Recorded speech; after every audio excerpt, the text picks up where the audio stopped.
আজকের গল্প সুমির কীর্তি। লেখিকা দেবিকা মিত্র। সুমি সেই ছোট্ট থেকে একই রকম বোকামি করেই চলেছে। এখন সুমি 13। ওর বন্ধুদের যে বুদ্ধি আছে ওর তার এক কণাও নেই। দিনরাত বোকা বোকা কাজ, কথা আর কাণ্ড করে বসে। ওর এই বোকামির খেসারত বাড়ির সকলকে দিতে হয়। ওর ঠামি জেঠিমা সবাই খুব সাবধানে কথা বলে, মানে আগে দেখে নেয় ধারে কাছে সুমি আছে কি না। সুমির সামনে কোনো কথা বলার উপায় নেই। যার কথা শুনবে সেই কথার সদ্ব্যবহার তার কাছেই করে বসবে। এই নিয়ে সুমির মাও খুব রাগ করে সুমির ওপর। মাঝে মধ্যে দু চার ঘা দিয়েও দেয়, কিন্তু সুমি কিছুতেই বদলায় না। একদিন সুমির জেঠিমা সুমির কাকিমার কাছে প্রায় ফিসফিস করেই সুমির ঠামির নামে বলছিল। সুমির কানে গেল সেই কথা। হাটে হাড়ি ভেঙে দেয় সুমি। একেবারে ঠামিকে সেই কথা দিয়েই বিশ্লেষণ করে বসে। ওর মুখে এমন কথা শুনে উনি বুঝে যান এটা এই বাচ্চা মেয়ের কথা হতেই পারে না। তাই সুমিকে মিষ্টির লোভ দেখিয়ে কথাটা কার কাছে শুনেছে জানতে চান। সুমি সবে বলতে আরম্ভ করেছে, জেঠিমাই তো কাকিমাকে বলছিল এই বুড়ির লোভ দিন দিন বাড়ছে। এই বয়সে এসেও পাঁচ তরকারি না হলে চলে না। এই গরমে এত রান্না করা যায়? কবে যে এই বুড়ি আমাদের মুক্তি দেবে তা কে যা। আরও কিছু বলতে যাচ্ছিল, সুমির জেঠিমা এসে আলতো করে ওর কানটা মুলে দিয়ে মুখটা চেপে ধরে মিষ্টি সুরে বলে, সুমিমা আমার, তুই এখানে? তোর মাঝে তোকে খুঁজে খুঁজে সারা হচ্ছে, যা তাড়াতাড়ি। সেদিন সুমি প্রায় সব কথাটাই বলে ফেলেছিল। বাকিটুকু না শুনলেও সুমির ঠামি বুঝতে পারেন সব। সেদিন সুমির ঠামি রাগ করে ঘরের দরজা লাগিয়ে রাখেন আর সারাবেলা কিচ্ছুটি মুখে তোলেননি। শেষে সুমি গিয়ে ঠামিকে ডেকে ডেকে দরজা খুলিয়ে ওনার পাশে বসে যখন বলে, ঠামি তুমি খাওনি কেন? আজ তোমার একাদশী? এই তো দাদুন বলছিল তোর ঠামি মনে হয় একাদশী ব্রত পালন করছে। তা বেশ, আমি মরার আগে থেকেই শুরু করে অভ্যাস করছে মনে হয়। সুমির কথা শুনে উনি ঘর থেকে বেরিয়ে সোজা সুমির দাদুনের সাথে ঝগড়া করতে চলে যান। ভুলে যান বড় বউয়ের কথাগুলো। এমনই হলো সুমি। ওর সরল সাদাসিধা মনের জন্য এই বাড়ির সবাইকে অনেক ভুগতে হয়, যদিও বা সবাই ওকে এড়িয়ে চলে। তবুও যদি কারোর কোনো কথা শুনে ফেলে তাহলে পাখি পড়া করে ওকে সে বোঝায় সেই কথাটি যেন না বলে, কিন্তু সুমি সেই কথাটি বলেই ফেলে অবচেতন মনে। এই সুমির দাদা দিদিরা যখন স্কুলে যায় তখন 3 বছরের সুমিও খুব কান্নাকাটি করে স্কুলে যাওয়ার জন্য। তখন সুমির দাদুন বলেন, দাও না বৌমা ওকে স্কুলে ভর্তি করে। মনে মনে বলেন, এখন স্কুলে যাওয়ার জন্য কাঁদছো, পরে তো স্কুলে না যাওয়ার জন্য কাঁদবে। শ্বশুরের কথা শুনে সুমিকে স্কুলে ভর্তি করে দেওয়া হয়। আবার যে সে স্কুল নয়, তখনকার দিনে সদ্য গজিয়ে ওঠা এক ইংলিশ মিডিয়াম স্কুলে। সবে স্কুলে ভর্তি হয়েছে। স্কুলে গিয়েও সুমি বিভিন্ন কাণ্ড কারখানা করে বসে। প্রথম দিন স্কুলে খুব উৎসাহ নিয়েই সুমি যায়। দেখে টিচাররা ইংলিশে কথা বলছেন। ও তো মাথা মুন্ডু কিচ্ছু বুঝতে পারছে না। যদিও বা ওর মা ওকে অনেক ইংলিশ শিখিয়েছে, কিন্তু সুমি সব ভুলে মেরে দিয়েছে। টিচারদের কথাগুলো কেমন যেন লাগে, কিচ্ছু বুঝতেই পারে না। সুমি দেখে ওর পাশে বসা এক বন্ধু কি একটা বলে বাইরে গেল, আবার ফিরে এলো। বন্ধুটা ফিরে আসার পর সুমি ওর কানে কানে ফিসফিস করে জানতে চায় ও কোথায় গিয়েছিল। বন্ধুরা বলে টয়লেটে গিয়েছিলাম। ও এর মানে বুঝতে পারে। ওর মাঝে বেসিক কিছু ইংলিশ শিখিয়েই দিয়েছিল। কেউ কথা বললেই টিচাররা বকাবকি করছেন। সুমি একবার বলতে গিয়েছিল, আমি হিস করতে যাব।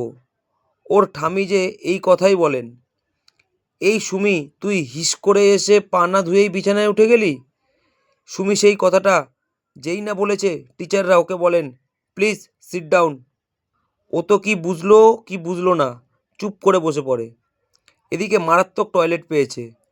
বাচ্চা মেয়ে আর চেপে থাকতে পারেনি। ওখানে বসেই এক টিচার এসে ইংলিশে বলেন, কে টয়লেট করেছে? সুমি টয়লেট মানে জানে না যদিও বা ও সেটাকে টয়লেট উচ্চারণ করে তবু বুঝতে পারে টিচার কি বলছেন। ও সঙ্গে সঙ্গে ওর পাশে বসা এক বন্ধুর দিকে আঙুল তুলে বলে, ওই বন্ধু করেছে। সেই বাচ্চা মেয়েটা বেচারা শুধু শুধু বকা খেলো টিচারের কাছে। সুমি বাড়িতে এসে ওর এক জ্যাঠতুতো দিদিকে বলে, জানিস সর্দি ভাই, তোর যদি টয়লেট পায় তুই একদম কল ঘরে কষ্ট করে যাবি না, ওখানে বসেই করে দিবি, আর পাশে বসা বন্ধুর নামে দোষ দিয়ে দিবি। ওর কথা শুনে ছর্দি ভাই তো হেসে অস্থির। সুমির কথা শুনে হাসছে দেখে সুমি রাগ করে চলে যায় ঠামির ঘরে। এই সুমি একদিন বাড়িতে ফেরে এক পায়ে মোজা পরে আর অন্য পায়ে মোজা না পরে। সেদিন হয়েছিল কি, সুমি টিচারের পারমিশন পেয়ে টয়লেটে গিয়েছিল এবং টয়লেট করে জল নিয়ে খেলা করতে গিয়ে এক পায়ে জল পড়ে যায় এবং মোজাটা ভিজে যায়। সুমি ক্লাসে ফিরে এসে অনেক কষ্ট করে সেই পায়ের জুতো খুলতে পারে আর সাথে মোজাটাও। মোজা খুলে পাশে বসা এক বন্ধুর সাহায্যে খালি পায়ে জুতোটা পরে নেয়। অন্য পা থেকে মোজা খোলার আর রিস্ক নেয়নি। স্কুল ছুটির পর ওর মা ওকে নিয়ে বাড়ি ফেরে। বাড়ি থেকে স্কুলটার দূরত্ব বেশ নয়, তাই হেঁটেই যাওয়া আসা করা যায়, তবে বড় রাস্তা দিয়ে আসতে হয়। ওই রকমভাবেই সুমি মায়ের হাত ধরে বাড়িতে আসে। ওর মা ওকে অতটা লক্ষ্য করেনি। বাড়িতে ফেরার পর ওর ঠামিই প্রথম লক্ষ্য করেন ওর এক পায়ে মোজা আছে আর অন্য পায়ে নেই। সেইটা দেখেই উনি সুমির মায়ের ওপর রাগ করে বলেন, এ কেমন কাজ ধারা কাজ তোমার সেজ বৌমা? আমার দিদিভাইয়ের এক পায়ে মোজা পরিয়েছ আর অন্য পায়ে। পরে জানা যায় সুমির কীর্তির কথা। এমনই হলো সুমির কাজকর্ম। এই সুমি যখন আরও একটু বড় হয় তখন তাকে ইংলিশ মিডিয়াম ছাড়িয়ে বাংলা স্কুলে ভর্তি করা হয়। এখন সুমি খুব বুদ্ধি ধরে।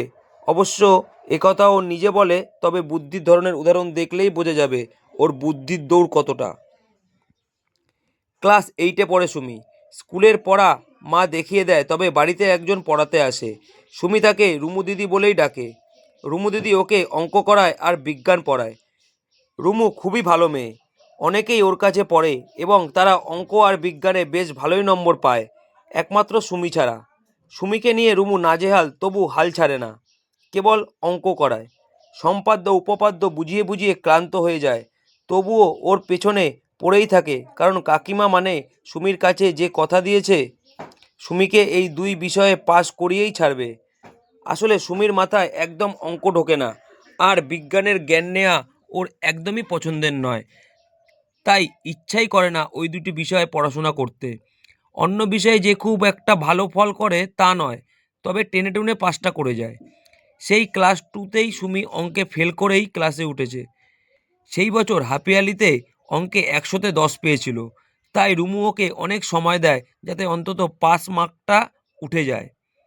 আসলে পড়াশোনাটা সুমির সেকেন্ড সাবজেক্ট, ফার্স্ট তো ওর কথা শুনে আর যথাস্থানে প্রয়োগ করা। এমন যার গুণ তার মাথায় পড়া ঢুকবে কি করে? যাক, এবার অ্যানুয়াল পরীক্ষার প্রস্তুতি নিচ্ছে সুমি, আর রুমু দিচ্ছে তার জন্য ওর পেছনে মেহনত। সকাল বিকাল দুবেলায় আসছে সুমিকে অঙ্ক আর বিজ্ঞান পড়াতে। সুমির ইচ্ছা না থাকলেও পড়তে বসে। রুমু অঙ্ক বোঝায় আর সুমি হাই তুলে চোখ কচলায়। ঘুমে চোখ বন্ধ হয়ে আসে সুমির। সুমির মা দেখতে পেলে দুম করে পিঠে দিয়ে দেয় এক কিল। এইভাবেই চলছে সুমির পরীক্ষার প্রস্তুতি। এবারে ওকে সায়েন্স গ্রুপে পাস করতেই হবে। যথাসময়ে পরীক্ষা এসে যায়। একে একে বাংলা, ইংলিশ, ইতিহাস, ভূগোল সব পরীক্ষা শেষ। প্রতিটা পরীক্ষার প্রশ্নপত্র দেখে মাথা ঘুরতে থাকে। চোখের সামনে জ্যামিতি আর বীজগণিতের সাংকেতিক চিহ্নগুলো ঘুরপাক খেতে থাকে। ওর কাছে সবই অজানা লাগে।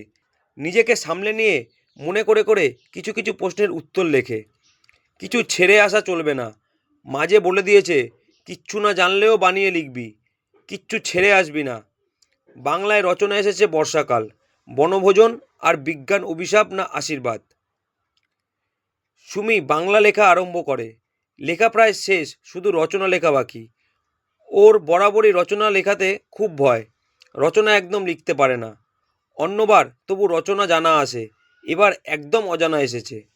এর মধ্যে বর্ষাকাল রচনাটা একটু সহজ মনে হয় সুমির। সুমি লেখে, বর্ষাকালে আমি বেড়াতে যাই, বেড়াতে গিয়ে বিরিয়ানি খাই। আমি বিরিয়ানি খেতে খুব ভালোবাসি। আমার মেজদি ভাই বিরিয়ানি খেতে ভালোবাসে। আমার ভাই আমার থেকে বিরিয়ানি নিয়ে খেয়ে নেয়, তখন আমি খুব কাঁদি। আমার মা এসে ভাইকে বকে দেয় আর আমাকেও বকে দেয়। বর্ষাকালে আমরা পিকনিকে যাই। আমার ঠামি খিচুড়ি রান্না করে আর আমরা সবাই আলু ভাজা ডিম ভাজা দিয়ে খিচুড়ি খাই। বর্ষাকাল এলে আমার খুব ভালো লাগে। এরপর আসে অঙ্ক পরীক্ষা। অঙ্কের প্রশ্নপত্র দেখে তো মাথা ঘুরে পড়ে যাওয়ার উপক্রম হয়। এটা অবশ্য প্রতিবারই হয়। আস্তে আস্তে নিজেকে সামলে নিয়ে প্রশ্নপত্র উল্টে দেখতে থাকে। দুটো অঙ্ক পারবে মনে হচ্ছে, আর বাকিগুলো যা হোক করে পাটিগণিত আর বীজগণিতের পাঠটা শেষ করে শেষে জ্যামিতি ধরে। জ্যামিতিতে অনেকগুলোর মধ্যে একটা আসে কম্পাসের সাহায্যে 90 এবং 30 ডিগ্রি কোণ অঙ্কন করো। ব্র্যাকেটে লেখা থাকে স্কেল ব্যবহার করবে না। রুমু দিদি এইসব কোণ আঁকাগুলো ভালো করেই শিখিয়ে দিয়েছে, তাই খুব আনন্দ হয় আরও দুটো কমন পেয়েছে বলে। কোণ আঁকতে গিয়ে সব ভুলে গিয়ে তালগোল পাকিয়ে যায়। এদিকে টিচাররা টহল দিচ্ছেন।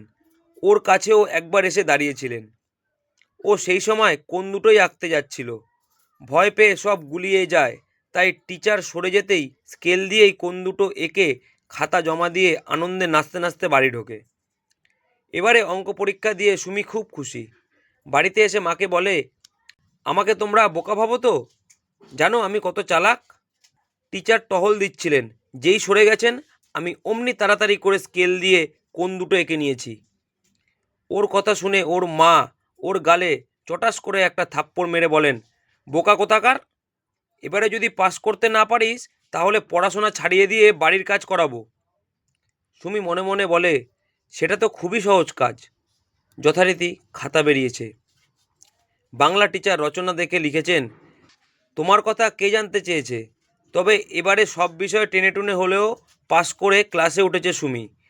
রুমু দিদির খুব আনন্দ সুমির জন্য। সুমি যেন বিশ্বজয় করেছে। বাড়িতে ছোটোখাটো একটা খাওয়া দাওয়ার ব্যবস্থা করা হয়। সুমির ঠামি নিজে দাঁড়িয়ে থেকে রুমুকে মাংস ভাত খাইয়েছেন। মনে হচ্ছে সুমি এবার পড়াশোনা করতে আগ্রহী হবে। ধন্যবাদ। গল্পটি ভালো লাগলে লাইক করবেন, চ্যানেলটিকে সাবস্ক্রাইব করবেন এবং প্রিয়জনদের শেয়ার করবেন।